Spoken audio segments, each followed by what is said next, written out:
kufanya mazoezi. Kwenye chumba changu napokaa mheshimiwa, hapo death row. Death row imezungukiwa na ukuta hivi. Nyuma tu ya chumba ya selo nayokaa ni uwanja mkubwa wa mpira wa miguu, na wafungwa kila siku wanacheza mpira, wanatembea wanaotaka kutembea, wanakimbia wanaotaka kukimbia, wanafanya mazoezi wanaotaka kufanya mazoezi, isipokuwa walioko death row. Wa death row hawatoki nje ya death row. Hawana fursa ya mazoezi ambayo sheria imesema wanaruhusiwa kufanya mazoezi.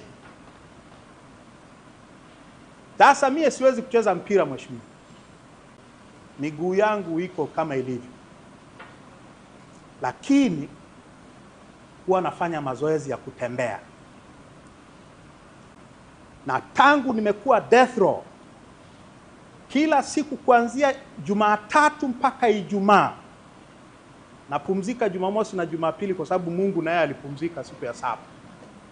Kwa hiyo napumzika mazoezi. Lakini from Monday to Friday natembea around hizo block 4 za death row. Ziko 4. Sasa hilo eneo nalotembelea mheshimiwa ni mifereji ya maji machafu. Ni mifereji ya kupitisha maji machafu. Na ni maeneo ambayo wafungwa wa death row wanafua nguo. Na wanapata wakitolewa asubuhi ndiko wanakopumzikia. Mimi inabidi ni negotiate kwenye mifereji hiyo.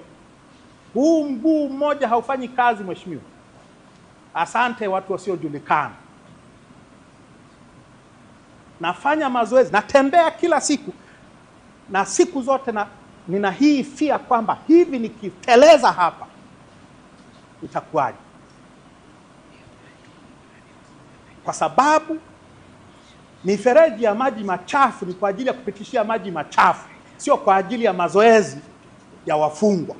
Maeneo ya mazoezi ni uwanja mkubwa ulioko nyuma ya death row. Lakini tangu nimeingia Ukonga siku ya Ijumaa Kuu mpaka hapa nilipo, sijaruhusiwa mimi na hajaruhusiwa mwingine yeyote aliyeko death row